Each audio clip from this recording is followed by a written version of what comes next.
Hello, you are listening to Fab from Fabrice Joseph Coaching, and I want to make this a short educational video to talk to you about practical neuroscience and psychology so you can understand and master your mind. Mastering your mind is about being able to have challenges and have fears and have negative emotions and have anxiety and being able to turn it around really quickly so that it does not limit you in life. It is not about not feeling negative emotions, it's about acknowledging having them but making sure that it does not stop us. Okay? So we're going to talk about the neuroscience and the psychology behind how you can shift your mindset to a mindset that is able to break through your fears, break through your anxiety, break through your self-limitations so you can live the life that you want. Okay? Now, let's go straight into it. Okay, so first thing I want to talk to you about is that reality as we see it is neutral. Right? It's neutral. It's neither good or bad, nor positive nor negative. Okay? It's neutral. However, we have then the human mind entering that space, entering the human mind then perceiving that reality. And the human mind needs to take meaning out of it. Then it creates good, bad, positive, negative, right? And it does that, but it does this by generating beliefs. Okay, so on your left hand side, you see a bunch of cloud thing, attitudes, beliefs, meta programs, memories, decisions. They were just all filters. Okay, so they are a way of interpreting your environment, your external world. Okay, so the way filters works is that you perceive an event. Say you walk in a mall. Okay, there's different ways of looking at it, but you walk in a mall, and what's most important to you, or something that's really, really important to you, is music or technology. Say technology. It's really important to you, and you feel really connected every time you see technology. You get really excited, and so what happens is that there's a belief that technology makes you feel good, right? You get some sort of excitement out of it. And what's going to happen is that out of your reality, you're going to, in a way, distort it, and you're going to see everything that's related to technology. You're going to see technology everywhere. Perhaps you see technology around people, the people walking around, and you also, the only thing you see is the technology that they own, or you see shops, technology shops, or you're in the mall, you look at technology devices all around the place. Now, there's millions of things happening in the mall, millions of things happening. All sorts of people, there's movies around, there's birds, there's a floor, there is, the architecture and all these things. But you choose, not you choose, but you unconsciously pick up the things that's more important to you, and they become the center of your attention. Okay? So this is how your belief works. This is how your filter works. Okay? Then you also have, it also works from a negative perspective. Okay? So if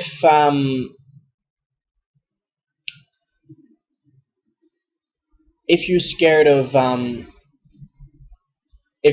birds, for example, let's say you have some sort of fear to do with birds. Okay, let's not talk about birds. Let's say you have a fear of being judged. Okay, and I would say a fear of being judged, and behind that fear is a belief about people judging you. Okay, and if this is a belief, then you're gonna look at your external environment and you're gonna distort it,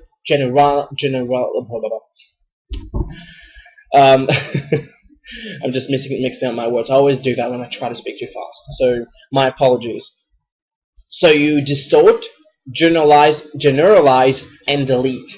Okay? So when you walk in the mall, all you see is people potentially judging you, right? And then you distort it. Perhaps someone will look at you in a specific way. You say, oh, that person will probably be thinking about me. Or you walk around and you hear people laughing as they walk past you, and you obviously think that they're laughing at you. Okay, is this reality? No, this is the reality that you are currently perceiving. Someone else with a different belief system would perceive a world totally different, right? On another note, if you have someone else who actually thinks that who say, for example, the person is seeking attention, and they know that people, and their belief is that people are looking at me, or people admire me, or people want what I have. Say, for example, someone really proud in themselves and say, people want what I have. And they're also going to distort their reality.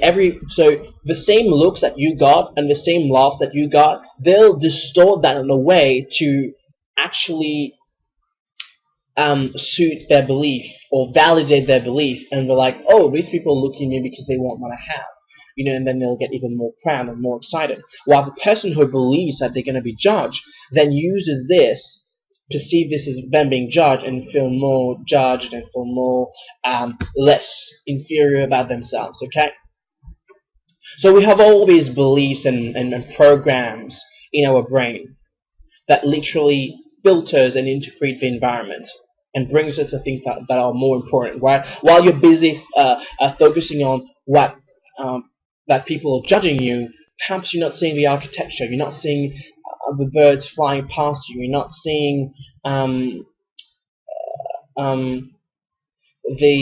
someone playing music, you're not even listening, you're hearing someone else playing music over there.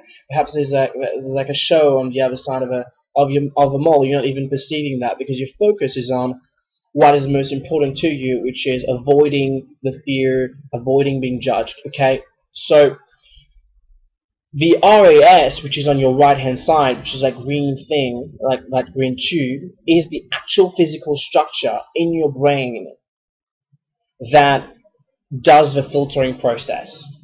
Right, so your RS is always working. It's literally scanning your environment for the things that are important to you. So how do you know something is important to you? That there's a strong emotional charge, positive or negative, right? So I think I explained that in more detail later, but this part is the RAS, reticular activation system, is part of the old brain, the animal brain that seeks pleasure and avoids pain. Okay, so your RAS is basically seeking pleasure and trying to avoid pain, and will alert you when pleasure comes and alert you when there's a source of pain. And the source of pleasure and pain is very individual. It's very personal, right? It's personal way where you define what makes you, what pleases you, define what scares you, okay? So someone with a whole different set of beliefs about themselves, about the world, walks in the mall and have a wholly different experience compared to you as you walk in the mall with your own filters, your own values, your own programs, okay? Now, one thing I want to talk about also is your beliefs, what you believe in. Then you have it creates an image in your mind. Okay, you have a representation of it in your mind. So, say for example, you're at a gathering and you want to go and approach someone. Okay, so as you have that idea, and you're probably standing there, you might feel a fear. Okay, so if you believe that people may reject you or people may not find you interesting, if this is your belief, you'll have a picture of this in your mind of what might happen, what's going to happen, and how true this is. You might start to visualize the person rejecting you or looking at you in a weird way. Why are you interrupting us? Or you might hear the voice in your head or the things that they might say. So you have a representation in your mind of how that's going to look like. That belief of people are going to reject me. Then, as you replay that story, that image, that sound in your brain, it creates a state. A state is just an emotional state, okay? So you feel something. So in that example, you'll tend to feel scared. You'll tend to feel nervous, anxious, okay? And that anxiety then leads to a change in your physiology. So what happens when you feel nervous and scared, right? You're very constricted and stiff, right? And you tend to look down, go inwards, and you're not open. Your heart is not open, right? And you tend to sweat. You tend to shake a bit. So your physiology will then change. Okay. A lot of people talk about I don't want to. I want to stop looking awkward. I want to stop, looking so stiff and closed up, right?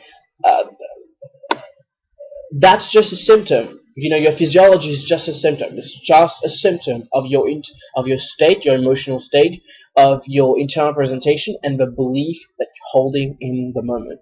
Okay, so someone who has a whole different set of beliefs about themselves, they say, you know what, I'm the shit, I'm the best thing on the planet, you know, people love me. If that's what you believe, you have a different representation system, internal representation. Perhaps you see yourself, people looking at you and hanging to every single word you say, and cheering, and or you can see all the attention going towards you, and you stay, you may feel excited and really proud and really confident, and feeling really like them on top of the world. And your physiology, you'll lighten up, you'll smile, you'll stand up straight, okay? You'll open up, you'll be more vulnerable. So you can see, I want to show you that, to explain to you this, to show the flow-on effect. Because most people look at the behavior and try to just change their behavior. I'm just going to try to stand up more straight. I'm just going to, you know, force myself, to push myself to talk to people and things like that. And we all know this doesn't work. Because as long as the belief is here, that you're going to be rejected and that you're not good enough, then you're always going to feel a specific way. You always, then your physiology will just mirror your state. Okay? So basically, what I want to share with you here, in this slide, is that what you believe about the world will define your experience, and will define the quality of your life, and will define the outcome that you have in life. Okay? So the way your life is at the moment, if it's not the way you want it to be, perhaps you want to be more confident, you want to explore, you want to express yourself more, you want to connect more with people, you want to speak up more. If you're not doing this, and you're doing the opposite, then there's a whole belief system, there's a whole programs in your brain that are responsible for this. The key is not to try to change the behaviors and say, okay, you need to speak more to people, you need to open up more, you need to stand up more straight. No, this is not the problem. The problem lies in the beliefs and the programs that you hold about yourself and the world. The moment you change the beliefs and the programs, automatically your state will shift, your physiology will shift, and your behavior will shift as well. Okay? So in this slide, as you can see, there's just a flow between that a belief then creates an emotion and then creates a behavior. Okay, so most people just focus on the behavior, right? They don't want to behave like this. They don't want to feel in a specific way. Okay, your emotions and behaviors are just a symptom, a byproduct of your beliefs. What is it that you're believing in that moment? This is actually a good thing to practice. You know, after watching this video, go around in the world and ask yourself, when the fear pops up, when you have your anxiety pops up, when you want to do something and you're not doing it, ask yourself, what am I believing in that moment? What am I believing in the moment? And you'll notice that it's the belief that is fueling the emotion. Because if you were to ask yourself, if I was to really believe in something else about myself, honestly, how would I feel? And what would I do? And you'll notice that you'll do something entirely different. Okay? You cannot feel inferior, less, when you have a powerful, strong belief about your self-image. You can't believe that you're a magnificent being and feel inferior, feel less, feel not good enough. It's just practically impossible. Okay? So a belief, right belief. So basically, when you want to change your life, you want to look at how you want your life to look like, and you want to see the kind of behaviors that you're engaging into. But then you work your way backwards and ask yourself, what do I need to believe in order to feel that way and take those action in order to manifest that life? So if I want to speak more to people, what do I need to believe about myself? What needs to be true for me to believe about the world? This is a great way to really become more self-aware. Your RAS is basically a loyal servant. Okay? and will show you more about what your emotional charges around. So show you more exactly everything that you have emotional charges around. So, and that can be identified through beliefs that you have. Okay, so if you believe that rejection is a bad thing, then it will alert you when you have possible. If you believe rejection is a negative thing and it's painful, then it will alert you when your RAS will scan the environment and it will look for opportunities for rejection. Right? What it will do is then it will generalize and say rejection is always negative. Okay? And will give you all the opportunities that you may get rejected. And will distort information, and you'll start to create scenarios. So the more you focus on it, the more it gets bigger. So you start to distort your reality and create scenarios. Mind read. There's no way you can mind read someone. Can't really mind read and say, if you go and do this and say that, express yourself in this way, people will reject you. There's absolutely no way until you actually go and take the action. So you'll distort it and pretend that's what's going to happen, and then you believe it, and then the fear just gets stronger, right? Delete information. So if you have a fear of being rejected, it will actually delete opportunities that may lead to rejection. So it just literally clears off your mind. This is why sometimes you may have a blank mind, perhaps when you're in a social situation, right? You want things to talk about, but all of a sudden, for some reason, you have a blank mind. Why?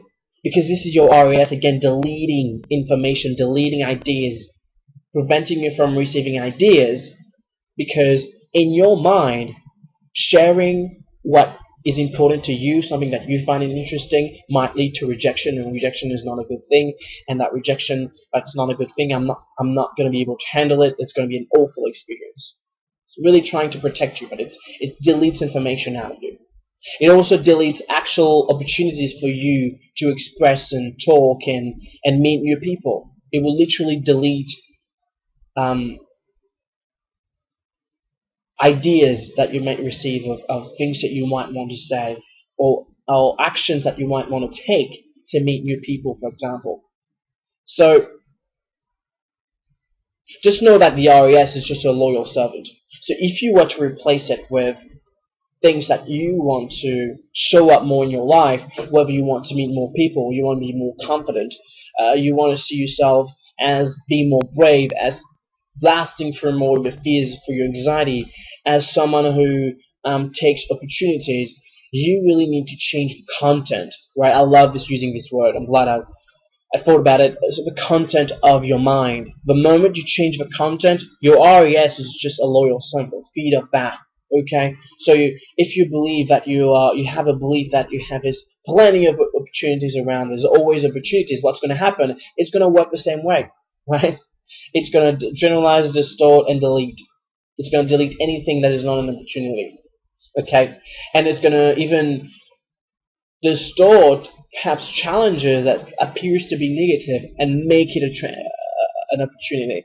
So it will work for you, basically. So the key is to make your RAS and your brain working for you, so you can achieve the life that you want. You need to change the content first. Okay. Next, I want to talk to you about the neuroscience of fear.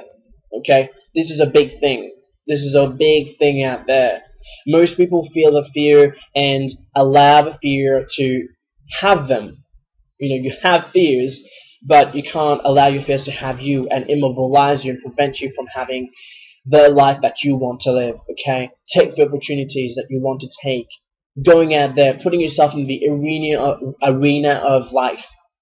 Right? So, with fear, you have the amygdala, which is basically the fear, the emotional center of your brain. It's part of your limbic system, which is part of your old animal brain, and its role is to really scan for danger. It's basically to scan for danger. Okay? Its aim is to keep us safe, and the feelings of fear and anxiety is here to protect you. And the amygdala literally hijacks your brain in the moment of a perceived threat. So if you're in a gathering, and there's people around, there's strangers, and you want to go and talk to someone, your amygdala will then activated because you'll see talking to new people as a threat, right?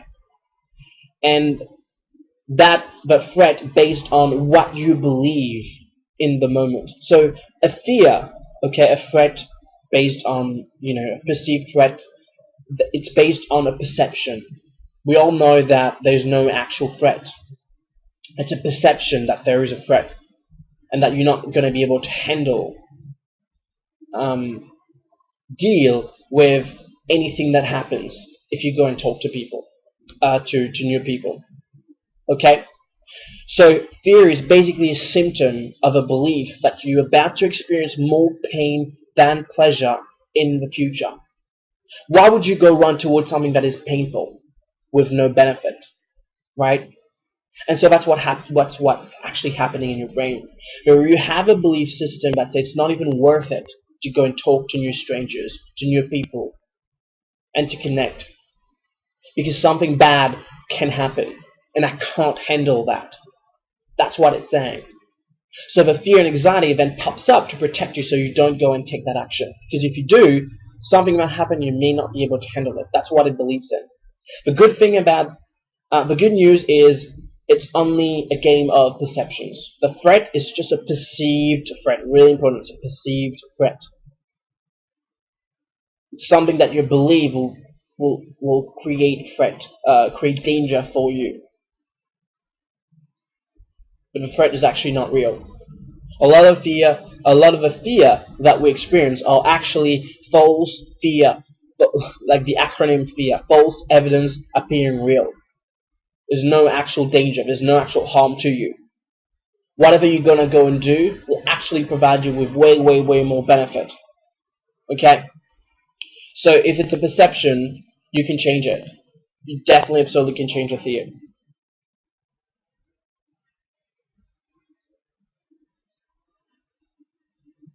To dissolve fears, change beliefs about yourselves, you need to rewire your brain. What do I mean by that? Well, our brain is really plastic. It has a physical structure that's always changing as we learn new things and update the perceptions of reality that we have, okay? And so, the concept of rewiring your brain is based on the fact that there's actual physical structure for each programs that you have. So in that case of going to a gathering, if you see someone and you see new strangers, and if you talk to new strangers, then this is going to happen, and then I'm not going to be able to handle it. So let's just say, example, this is an example of a program that you might have in your brain, and it's actually a physical structure in your brain, right?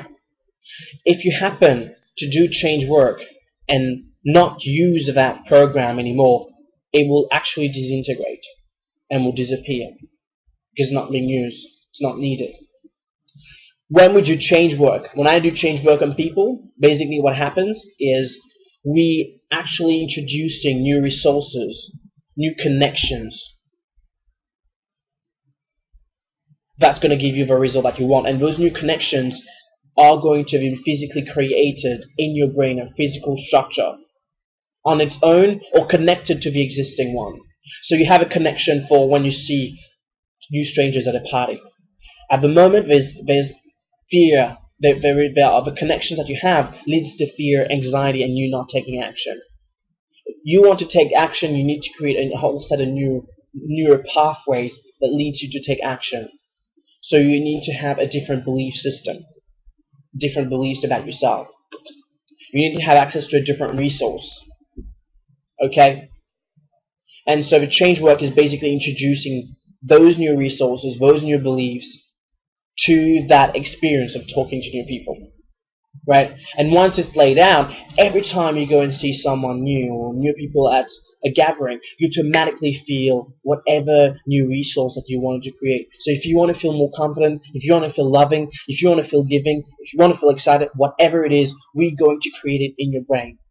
I don't actually, surgeon actually insert neural pathways, but the mere fact of doing change work on you and creating new perceptions, new perspective with the techniques that I use, it's actually creating new structures in your brain. So I'm just telling you that to show you how your brain can really change. You can change. Basically, at the end of the day, you can change. The science of neuroplasticity has been around for a few years now. A long time ago, in the ages of the ancient Greece, of the ancients, they always knew that you could change your reality by changing your perceptions. Neuroscience now has just proven that your brain is plastic and do change. It can evolve. Okay, so I'm not going to spend too much time here, and we're nearly done actually. So I'm not going to bore you for any longer. The last thing I want to talk about is about creating rapid and unconscious change. So leading from the slide before, when we're talking about, actually this slide should have been before the previous one, because it's when we create those changes in your unconscious mind, it's also creating a change in the actual physical structure of your brain and become permanent. Okay, so resuming from this topic, this part, talking about creating rapid and unconscious change. So the fastest way you can change those neural connections that I talked about before is by working directly with your unconscious mind. Your conscious mind is really represented by your animal brain, your fast-acting brain. This is the brain when you're in a social situation, or perhaps you go into a crowded area and you start to feel anxious. You don't have time to think about anything, it just floods you with all those thoughts, floods you with all these emotions. And then you go home and say, well, actually, there was nothing to be scared of. It's fine. I have a right to be myself. You start to think about those. Start to beat yourself up. Motivate yourself, inspire yourself, or maybe you might actually beat yourself down and say, well, what's wrong with me? Because I shouldn't be scared. There's nothing. There's no threat. There's nothing to be scared of. But this is a different side of brain. This is a different part of brain that's actually generating those thoughts. This is your frontal lobe, your conscious mind. Your conscious mind is pretty much represented in your frontal lobe. Your frontal lobe is it's part of a new brain, your advanced,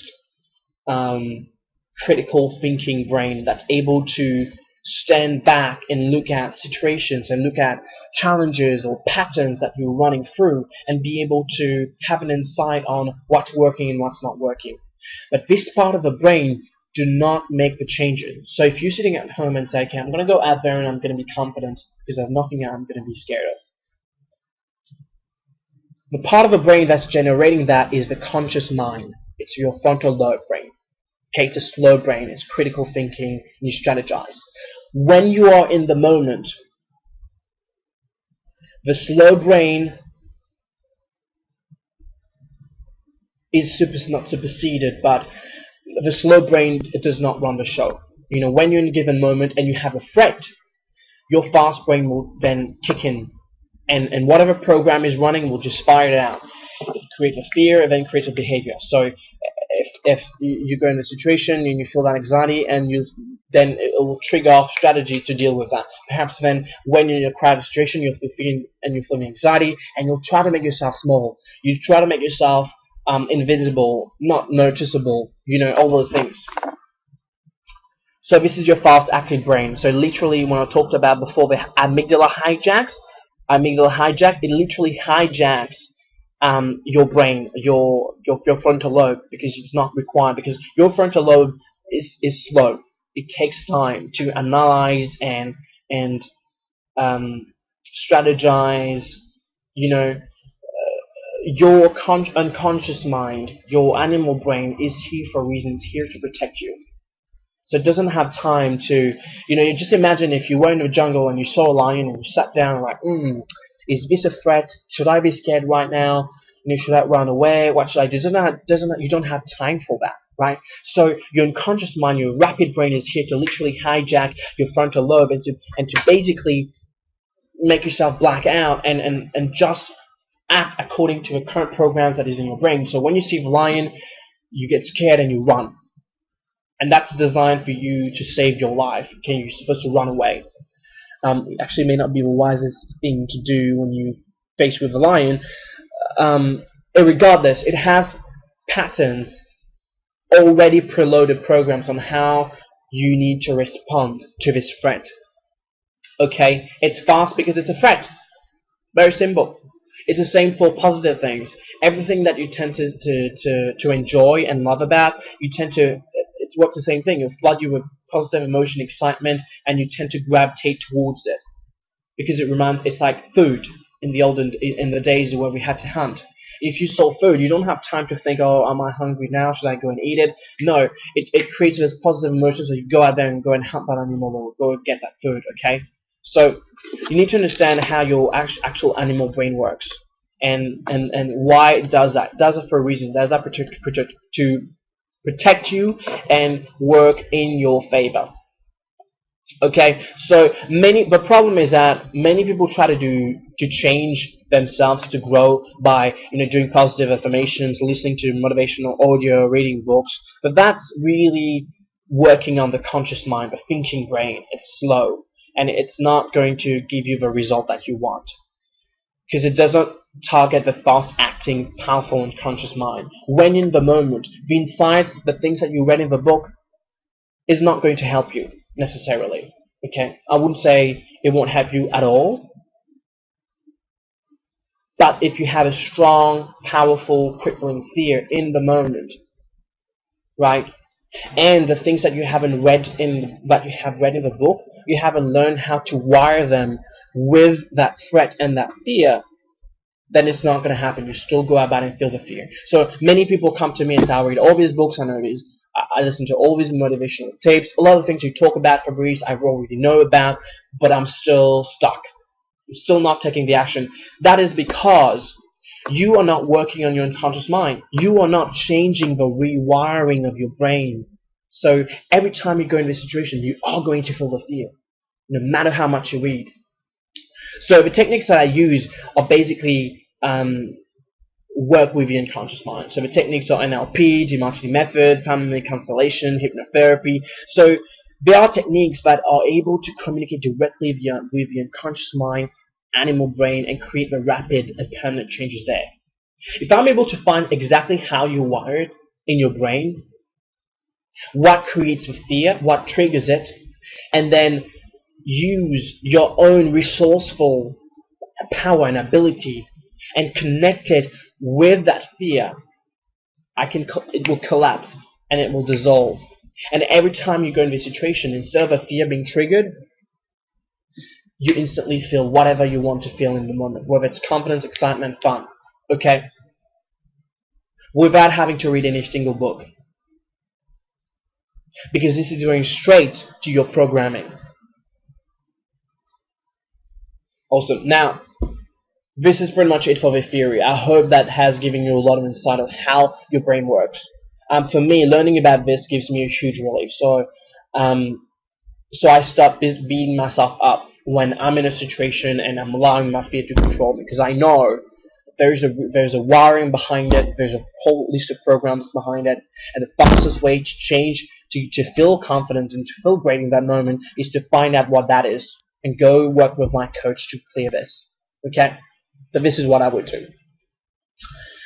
So now I want to introduce you quickly to my coaching system. Okay, so I work with people one-on-one for a minimum term of 3 months. So with those 3 months, I give them the result that they want. So we talk about during a consultation, a strategy session, we actually talk about the things that they want to do.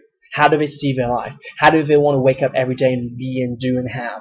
Do they want to wake up and go to the coffee shop and have an amazing, lovely conversation with the lady that works there? And then do they want to go to work and be chatty and having great conversation, having fun, having great laughs?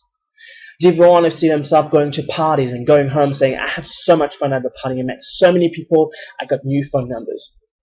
Do they want to see themselves going into dates and feel confident and be themselves and know that they're going to be okay no matter what?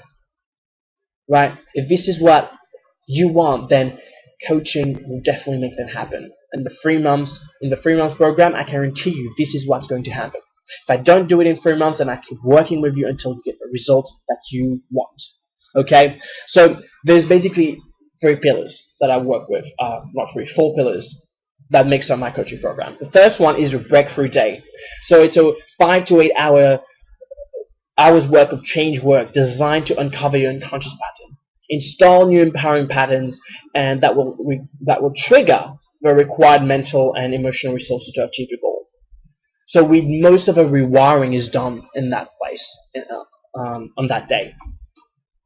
And you leave the day, you'd leave the place, the therapy room, and go out to the real world already with a new resources, already with a new rewiring. So if you have a party on that night, or you have to go to a social gathering, expect to surprise yourself of how you're going to act and behave and how you're going to feel. It's going to be phenomenal. And then what we do after is also give you a daily transformational routine. Because we want to make sure we embed the new way of being and thinking, to make sure that it becomes permanent, so that eventually they become your new way of behaving and feeling and thinking becomes permanent and unconscious and automatic. Okay? And the routine that I give you is a tailored routine for you that's going to maximize your transformation, maximize your growth, so you keep growing, become more confident, feel great, feel more better about yourself, and be more yourself on a day-to-day basis. So look at your daily transformational routine as pretty much a routine for your entire life, because you want to keep growing and evolving, and this routine will help you do that. Action. Third pillar is action. So taking action to get the result like you want. So you do go and make those conversations with people. You do go and talk, stretch yourself and talk to people when you go to a cafe instead of just standing in the line doing nothing, and do go and do those amazing things. So in the action, the pillar action, I basically keep you accountable to the things that you say you want to do, and keep pushing you, keep stretching you. Okay, so if within the first week you already said the things that you expect yourself to do in 3 months' time, then what I expect you to do then is to push yourself and stretch. Perhaps you go to a coffee shop and the first week you get excited about talking to new people, new strangers, and then the next challenge will be, hey, actually now it's your turn to try to get someone's contact details, someone maybe Facebook or someone's phone number. So I'm going to keep pushing you, keep stretching you, and so that then that will reinforce your new beliefs and your mindset, and you're just gonna keep growing and keep growing, being more confident. Just you're going to get us to a place or stage where you're gonna be unstoppable, literally unstoppable. Okay, and then we're gonna do undergo change work. So pillar 4 is undergo change work. So we're gonna keep clearing unconscious pattern, limiting belief that pops up. Okay, so most of the beliefs and conscious patterns will be dealt with the first day, but there are other things that may not necessarily pop up because your mind, actually, it's been shown, your mind represses memories and represses insights because they might be too scary. But as you start taking action, as you start sticking to your daily transformation routine, your unconscious mind gets more confident that then it may release information, and then we work with it, we clear it, and we get you to take action, right? So I don't do exposure therapy, okay? So I don't get you to do something that's so scary and say, okay, you keep doing that, eventually the fear will go away. No. So if we want to work on something, you say, hey Fabrice, I want to do this and I'm scared, we're going to do some change work on that. What I want to do is, instead of having fear and negative thinking entering your mind when you think of taking that action, I want to pour into you a state of confidence, a state of comfort, a state of excitement, a state of inner self-belief. This is what I want to create in you, so then you go out and take the action. Okay, so in that coaching program, I basically guarantee you a result. There's no way that you come to me and say, hey Fabrice, this is how I feel, these are the things I'm not able to do, and then end up with a coaching program and still be in the same place. That's impossible. I guarantee people's change. People results. And as I said before, I keep working with you until you get the result that you want. And you say, well, the amount of money that I paid was well worth it because my life has changed. I do transformation work. I don't just do mini change work. You know, if you're scared of doing maybe public speaking, and I'll do some change work and you go out and speak. I want to do major transformation work, literally transform your life, so that it's in 3 months' time you can say it's barely recognizable, literally barely recognizable in terms of how you feel, what you're able to do. Okay, now, so what's the next step for you now? So if you're watching this, you may have already booked for a quick 15 minutes call with me. You may have finished it or haven't had it yet, but anyway, if you haven't had it yet, so just book ahead. There's a link down below. If you click on it, then it will open up a window. You can put your details so we can have a quick 15 minutes call together so we can talk about whether coaching is right for you. If it is, I will invite you for a free 45-minute strategy session with me. Now, you may already have booked that. It depends on where you're at when you're watching this video.